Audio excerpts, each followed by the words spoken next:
Welcome to the Private Practice Startup Podcast, where we help mental health professionals grow their dream practices and live a life they love. We chat with successful private practitioners, business coaches, and marketing experts, bringing you tons of practice building tips. We invite you to take advantage of our private practice paperwork and our signature marketing e-course. And we have a gift for you. This is the exact methodology we use to create our six-figure private pay practices and have helped many other therapists do the same. Go to privatepracticestartup.com and on the homepage, click the button to download a free copy of your dream private practice playbook. Now on to today's episode. Hey everybody, welcome back to another episode of the Private Practice Startup Podcast. We hope that you all are doing well, and we hope that you guys joined us last time as we interviewed Nadine Busicchio on Where Are They Now and Nadine's success story. And for that, we had our coach, Susan Block, joining us, chatting about Nadine.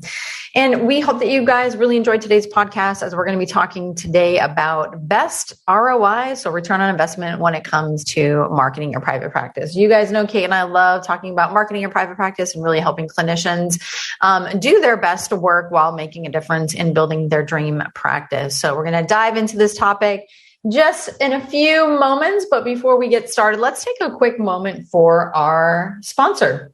Is managing your practice stressing you out? Then try Therapy Notes. It makes notes, billing, scheduling, and telehealth a whole lot easier. Check it out and you will quickly see why Therapy Notes is the highest rated EHR on trustpilot.com. With over 1,200 verified customer reviews and an average customer rating of 4.9 out of 5 stars, you'll notice the difference from the first day you sign up for their free trial. They offer live phone support 7 days a week, so when you have questions, you can quickly reach someone who can help, and you're never wasting your time looking for answers. If you're coming from another EHR, they make that transition really easy. Therapy Notes will import your client's demographic data free of charge during your trial, so you can get going right away. Use the promo code PPS, as in Private Practice Startup, that's PPS, to get 2 free months to try out Therapy Notes for free with no strings attached. And remember, telehealth is included with every subscription, absolutely free. Make 2022 the best year yet with Therapy Notes. All right. Kate and I could talk about this day in, day out, in our sleep, on a plane, on a train, on a bus. Yes, we could. Places. We absolutely could. And gosh, I'm just reflecting back for a minute. When I first got into private practice in 2006, I wish there was a podcast like this out there. And nowadays, there's so many practice building resources and free podcasts and all sorts of content to be able to help you along your private practice journey. So we hope that this episode is very useful for you. Now, So I would say, Katie? there are. Yeah, I was just going to say there's always many ways to market, right? And one of the things that Kate and I really talk about is your strengths and resources and really knowing what your strengths are. And when you market, you're going to be marketing with your time, your money, or both. And one of the complaints or the concerns a lot of therapists have is, how do they get into private practice and start generating clients quickly? So we're going to be focusing on online today as we chat. And of course, networking and things like that are important. And sometimes that's people's zone of genius, and sometimes it's not. So we want to kind of dive into all of the online stuff and really how to build your practice quicker than kind of a long haul over time. Yeah, absolutely. So when you think about how clients, the consumer, goes about getting referrals, a lot of times they talk to different people within their close network. Maybe they go to a primary care physician or their pediatrician, or maybe they're asking their divorce attorney, whoever it is, or a friend or a family, they're asking for a referral. Even when it comes from a word of mouth referral, oh, you've got to see this amazing couples therapist. Here's their name and information. What does the consumer do? What do you do when you get a referral? You go straight online and you want to look at their Google My Business account and their website. You want to see the reviews. You want to make sure that they look legit and that they specialize in the area that you need. That's all of the preparatory research that a person is going to do, even when it comes from word of mouth. And a lot of people are going online nowadays and just typing in Google, couples therapist near me, or child therapist in Dallas, Texas. They're going to type that into Google, and what's going to come up? regardless if it's word of mouth or regardless if they're searching online, the therapist website is going to be the first thing that comes up. And it is a non-negotiable. You've got to have an amazing, amazing website, one that is beautifully designed and also speaks to your ideal clients, hits on their pain points, what they're struggling with, and then also really touches on their goals and what it is that they want to accomplish in counseling, and positions you as the expert, the guide who's going to help them get all of that. So you want to make sure that it's all packaged in this nice, beautiful bow. And at the same time is Googleicious. That's the term that we use here at the Private Practice Startup to talk about speaking the lovely tech savvy language of Google. So your website needs to both speak simultaneously to ideal clients and to Google in a way that is going to help you rank higher in the search engine, so that when people are typing into Google and looking for that therapist, your information organically pops up. So there's a lot of different directions that we can go with this. And Katie, what do you want to add to what I'm saying? Well, I think, you're just kind of going down a really great path, right? Is really have that high converting, attractive website, which is very important. That really speaks to your clients' pain points, their ideal life, things like that. And also too, the Googleicious part is search engine optimization. And that's like a necessary thing, right? Like you can have a great website, and if you don't have SEO, then that's not, everything kind of works in unison. It's kind of like, if we don't want to talk therapist language, right? It's like a family that's functioning, the system that's functioning very well, right? So you have your website, you have your SEO, you have AdWords, and then you have Google My Business reviews and things like that. And when everything is working in unison simultaneously, these are the ingredients to have a really good online presence. So SEO, does that get you clients right away? Nope. It's more of a long-term game, but it's a necessary one. And if you don't have good SEO or don't have SEO at all, it can ding against you. Google's gotten very, very smart over the years. So things have to be pretty precise when it comes to these things. So Kate and I always recommend, if you're not an SEO expert, hiring one would be a very important thing. So a lot of the stuff that we recommend hiring out now, you might be a do-it-yourself type of person, like Wix website design. That's great for kind of drag and drop overall. But for me, when it comes to marketing your business, because the marketing aspect is really the lifeblood of your business, of course, there's other aspects. I really like to leave it to the people who know and that are expert in the area. So the other thing too is to have an updated Google My Business, which interestingly enough, and this is what I get from the marketing experts I chat with and hang around with, Google My Business is actually changing its name. I think it's like Google Business Profile or something like that. I don't remember exactly, but Google is switching more to putting much more of a focus on the Google My Business over websites. So that doesn't mean don't have a website, but we'll begin to see this shift over time. So really having a Google My Business, if you've had one, great. If you haven't, it's definitely important to go ahead and get that updated and going. And a Google My Business is very much like social media, right? Like you're posting content, you're sharing your blogs. And really the reality is you don't have to share new things other than the stuff that you're sharing on social media. You can share them on Google My Business as well. Kate and I did a great podcast recently about the importance of Google reviews. We'll go ahead and link that in the show notes. Those are so very important for your Google My Business profile. You definitely want to make sure that you have reviews. And if you're concerned, like, oh my gosh, I can't ask my clients for reviews, it's okay. We've answered that question for you on how to go about that. Yeah, you were talking a little bit about the different options. Just briefly, I wanted to touch on that with websites.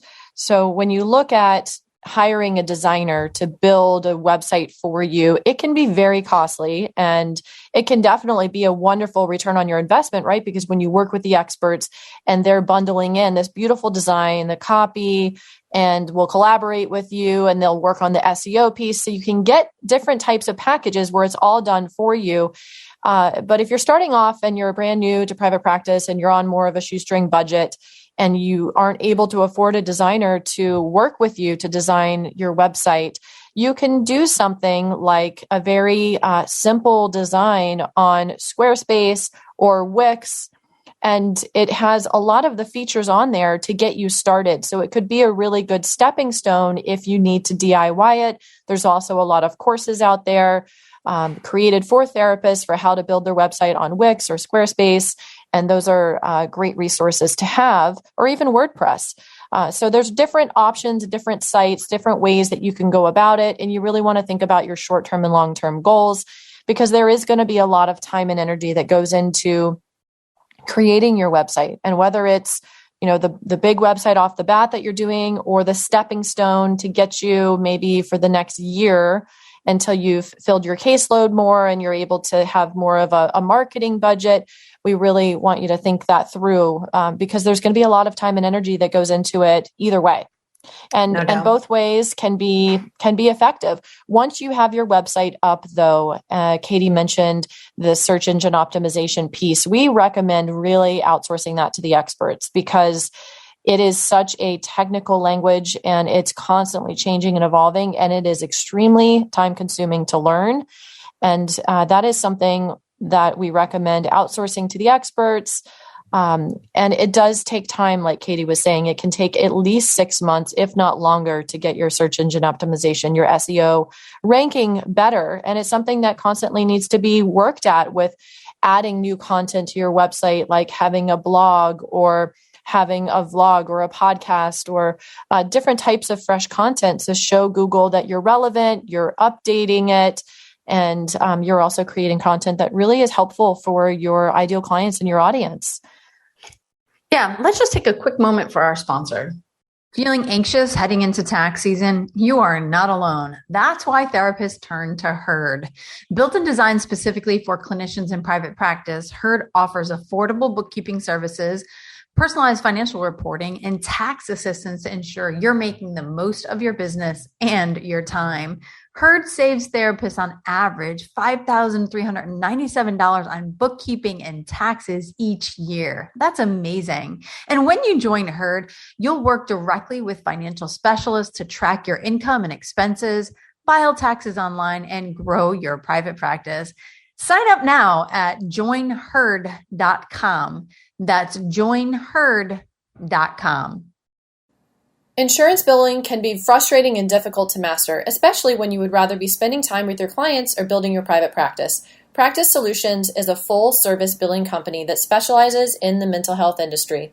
Whether you're a solo practitioner just starting your practice or a large group practice, hiring Practice Solutions to take care of your insurance billing can yield more time that you get to reinvest in your business. Practice Solutions can not only give you back your time, but can also give you peace of mind on revenue streams with consistent and communicative billing practices. They've helped clients reclaim thousands of dollars in unpaid claims. According to a current client, Practice Solutions has been amazing for my practice, its growth, and my peace of mind when it comes to billing.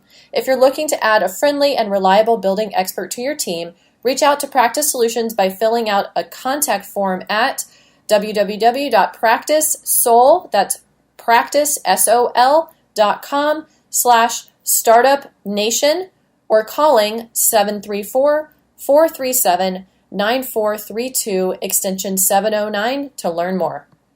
So if that wasn't enough to make your head spin or realize all the stuff that you have to do, all of those are really important as a strong setup foundation and structure for what comes next. And that's Google Ads. So a lot of times people want to put the cart before the horse, and they want to do Google Ads, yet they might have a website, but it's really not high converting. And then their services pages, they don't have any. They have all of the services that they offer, from group therapy to couples counseling to individual counseling, all listed on one page. So the way that Google Ads work is it's really directing people to a very specific page on your website. And it's not the homepage, right? The homepage is a lot of times about you, about the business, things that you do, right? When someone's looking for, like Kate said, couples counseling or child psychiatry in Dallas, Texas, is that they're really looking for something specific. So we want to direct them right to that child psychology page so that they can understand quickly in a snapshot if you are the right therapist for them. So Google Ads is really the last thing that comes once these things are set up. Now, you don't have to have your Google My Business done and set up to have Google Ads,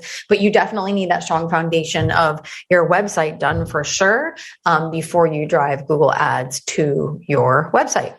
Yes, Katie mentioned a really important point about having those specific specialty pages written out. You want to have at least 1,000 to 1,200 words on each one of those pages. And this is something, if your head is starting to spin and you're wondering, oh my gosh, this sounds like a really overwhelming process, this is something that we actually teach you the foundation for how to do exactly what we're talking about in our marketing e-course. And that is a great resource. So we'll make sure to put the link for the information for that for you guys in the show notes page. And so once you start up your Google ads, and we also recommend outsourcing this too, leaving this to the experts, having them create the Google ads and manage that for you, so that you don't have to spend all of the time researching and tweaking and trying to figure out and wasting a ton of money throwing them at your Google ads and not getting that good of return on investment. Google ads can fill your practice really quickly if you're working with the experts. So that is definitely a really great return on investment strategy that you can use for marketing once you have your really great website finished. So that is the number one piece, is finishing your website, getting your Google My Business account going, making sure that you're filling that out completely, all of the different areas, all of the images, all of the information about your hours and your description. And if you can add all of your pictures of your office and what it looks like and your services and your products, you fill it all out completely. And also the reviews are another aspect that's really important for that. And then, that's, you start to watch the calls come in and start to get those potential clients calling and converting them into actual clients. Yeah. So we wanted to kind of give you the structure and the system to really have an effective online presence. And look, if you're anything like Kate and I, like sometimes we get caught up in the minutia of something looking like great, perfect quality. So done is better than perfect. And, I know Kate said basically your long-term game, your short-term game. Look, your business evolves over time. I remember when I was very new in a private practice, sitting down in my rocker, typing my first page on my website. It literally took me 2 weeks, which is crazy now because I can definitely create content way quicker. But the reality is I don't have that website anymore. I've created several from that. And so getting something done and up, it can always evolve. You can go back and tweak it. But the most important thing is definitely getting started. So I just wanted to share that with you guys. Just don't wait till it's perfect. You'll be in analysis paralysis, no doubt. Absolutely. Well, we hope that you enjoyed this episode and that you find it to be helpful along your private practice journey, whether you're just starting out or you've been in private practice for a while. There's always more to refine and tweak as your brand continues to evolve. And we are here cheering you on every step along the way. And don't forget to join us next time is actually Kate and Susan Block, our coach, take the mic, talking about how to onboard clinicians into a group practice. So they're going to be talking about brick and mortar practice as well as a telehealth online practice. So if you're in the process of growing a group practice, in-group practice, and not really sure the most effective way on how to onboard new clinicians, this podcast will definitely help. So make sure you check us out next time. All right, everybody. We hope you enjoyed this, and we want to encourage you to subscribe, rate, and review our show. You can do that on our show notes page. And we want to take a moment to have our Startup Nation superhero shout out for today's episode. This comes from Basu Psychiatry. And they say, this podcast was so helpful to me. I gained insight from it and learned a lot that will help me along my private practice journey. Thank you, Basu Psychiatry. We are glad to hear this was helpful for your psychiatric practice. And we are here cheering you on. So we'll see you on the next episode, everybody. Take care. Take care, everybody. Thanks for joining us on The Private Practice Startup. Visit theprivatepracticestartup.com for awesome resources, free trainings, attorney-approved private practice paperwork, and so much more.